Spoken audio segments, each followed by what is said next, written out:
organisé par le promoteur Luc Nicolaï. Luc Nicolaï nee na dafay def plateforme boo xamante ne pour diaspora bi di seetaan làmb ji sur le net pas à la télévision directement nan ngeen gisee innovation boobu ak nan ngeen gisee combat boobu. waaw d'abord merci beaucoup innovation bi ñëpp soxla nañ ko parce que toog di ko seetaan saa yi dañuy am problème télévision Sénégal ñëpp xam nañ ko fii diaspora bi bëgg a seetaan duñ ko seetaan donc bu ko defee ci net bi vraiment c'est un grand merci nga xam diaspora ba nga koy retourné Luc Nicolaï voilà man loolu laa ko gis vraiment dinañu arrangé ndax chaque fois dañuy am problème télévision Sénégal fii. Ça ne marche pas. Il faudrait penser un peu aux autres. C'est vrai, le promoteur c'est lui qui a investi. Mais je pense que si la possibilité s'opère, qu'il puisse trouver des sponsors qui pourront l'aider, ce qui est possible. Je pense que partager, c'est une vertu dans la vie. Et nous sommes tous issus de ce pays. Les gens sont fans de ce sport. On espère simplement que les sponsors viendront vers vous et que vous puissiez en faire profiter à tout un peuple et à toute la diaspora. Mais loolu idée la et puis innovation la mooy li grand Diop wax innovation la idée bu rafet la comme xalaat bi nga am ni ci les deux boxeurs américains idée bi ñu indi ak somme bi nga wax moom lañ ci récolté mais loolu yëpp c'est des idées ba pare dafay yaatal bu nekk xalaat bu rafet tamit moi je suis partant ci idée boobu moom man nangu naa quoi. C'est une très bonne chose. C'est une très bonne chose parce que ñun nga xam ne ñun immigré yi donc ñun amuñu temps donc on est tout le temps si biti et donc ñu si bëri ñoo xam ne aussi dañuy dem liggéey ñu am jot pour toog seetaan lamb c'est une très bonne chose quoi donc se payer c'est benn 3 € wala 4 € aussi si par internet donc ça te facilite nga mën a seetaan combat bi donc je pense que loolu moom lamb il faut ñu développer tuuti quoi donc voilà ñu bañ a yem si toujours si télé bi mooy organisé quoi suñ ko defee site internet yi da ngay gis même marchand ambulant yi nga xam ne ñu ngi nekk Sénégal nekk Sandaga ñoom ñëpp dañ mën a toog seetaan seen affaire bi si net bi quoi donc vraiment c'est une très bonne chose vraiment félicitations Luc Nicolaï quoi. net bi lañ ko bëgg a def donc ça c'est une première mais bon comme ni ko grand Diop waxee. lamb day dox te tànku kanam la am amul tànk ginnaaw combat bu nekk nag seetaan nañ ko waaye combat bi moom combat la ci biir combat yi waaw comme léegi loolu jamono ko laaj waaw te jamono buy dox da ngay dox ànd ak moom waaw net bi moom fépp la moo fi nekk léegi. Gris Bordeaux Balla Gaye déjà moom rek affiche na boppam combat la. Luc Nicolaï nag indi si benn innovation pour jaarale ko dans le net muy une première sur lutte sénégalaise loolu ñu ngi koy rafetlu parce que tey jii télévision bi c'est l'espace télévision bi nekkatul rek si kër yi mu ngi si poche yi mu ngi si loxo yi mu ngi si mbedd mi kon nag Luc Nicolaï bu jëlee boobu initiative loolu mënuñu lu dul rafetlu ko parce que innovation la te it wax dëgg yàlla nag nit ki nag aussi comme làmb ji rek amul tànk ginnaaw tànk kanam la am kon lii bokk na si nga xamante ne day doxal làmb ji.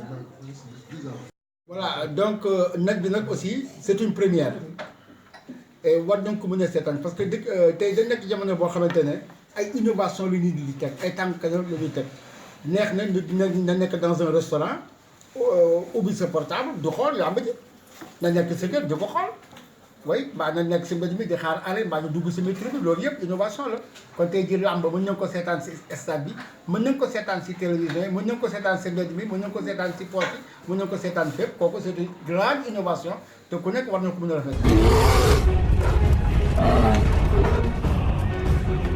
Gris Bordeaux Balla Gaye le 1er janvier attaque expert monsieur donc grand sportif. Moi je pense que la personne qui sera le mieux préparée aura beaucoup d'arguments. Pour ce que je peux en dire, Gris Bordeaux relève d'une défaite sanglante devant Modulo. Balla Gaye revient d'une défaite aussi sanglante. Donc tous les deux ont besoin d'une victoire. Mais je pense que pour y arriver, la première chose qu'il faut mettre en pratique, c'est l'entraînement. Parce qu'on ne peut pas se lever un beau jour, aller dans l'arène, tout en ne pas étant prêt au niveau de la préparation physique et mentale. Donc c'est le point qu'il faut mettre en exergue et travailler d'arrache-pied pour arriver à la victoire. Si Balla Gaye écoute les conseils de son père, je pense qu'il peut arriver à des lendemains meilleurs. La deuxième personne dont j'aimerais parler, c'est Gris Bordeaux, qui est quand même un garçon qui est bien entouré, autant pour moi, par de grands champions. Je pense à Moustapha Gueye, la personne qui me pose ces questions. Je sais que vous connaissez la place où il faut s'en occuper. Actuellement, il est dans les mains d'un bon éducateur qui s'appelle Ben Madi Diouf. Qui est ton poulain? Qui est mon poulain, qui est un garçon qui a passé entre mes mains et qui a un savoir-faire qui pourra aider vraiment Gris Bordeaux à arriver. Mais le meilleur ce jour-là sera la personne qui sera prête physiquement et mentalement. Mais pour le moment, qui est le plus près entre Gris et Balla? Je ne peux pas me prononcer là-dessus parce que je n'ai ni vu Gris Bordeaux, ni vu Balla Gaye. Donc, en parler, c'est être un grand menteur. Et je n'ai pas envie de dire des choses dont je ne suis pas sûr. Toujours dit que Gris Bordeaux était bon bagarreur. On l'a toujours dit. Mais faut-il aussi le prouver le jour J du combat? Exactement. Donc, la ville de Rome ne s'est pas faite en un seul jour. Il faut savoir donner le bon coup et au bon moment pour y arriver. En lutte, si on s'accroche, le meilleur en lutte? Balla Gaye a beaucoup d'atouts au niveau de la lutte parce que c'est un lutteur né, un lutteur formaté. Gris Bordeaux aussi a des arguments qu'il peut faire valoir. Tout découle de comment l'argument du combat se mettra en place et comment les gens se positionneront pour attaquer. Merci, M. Fall. Mais le plaisir a été pour moi et de participer et de donner juste mon impression sur la question posée. J'espère que j'ai répondu à votre question.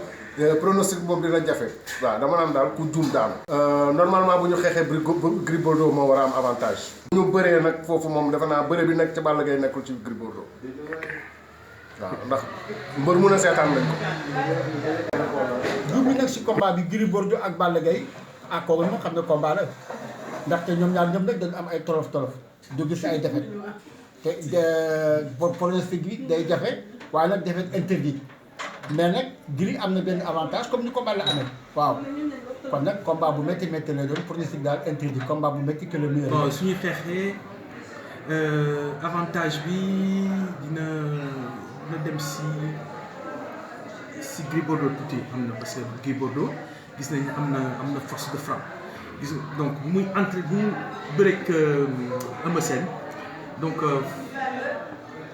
coup yu mu dem dóor Eumeu Sène su fekkee ne ñëw na ko appliqué ne comme Balla Gaye moom dina am problème si côté boobu quoi mais gis nañ ne Balla Gaye aussi bon man yor naa ko boxe gis naa ne aussi itam aussi il est efficace quoi donc si wàllu dóor bi quoi donc vraiment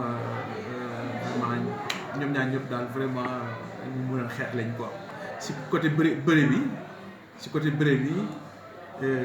gis naa ne Gris day am problème d'appui.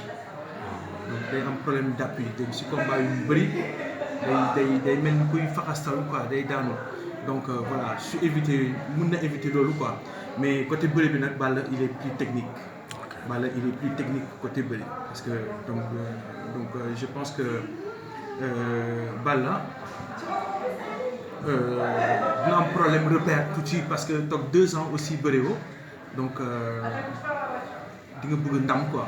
Donc nañ def nank ñoom ñaar et puis voilà ñu ngi dem si combat bu neex. du ma def ne saa gars yi naan que le meilleur gagne mais leer na ma ni ba arbitre sifflé Balla songu ko dina ko dóor daan Balla fu mu toll nii temps yi mu toll nii guddi mu toll nii moom.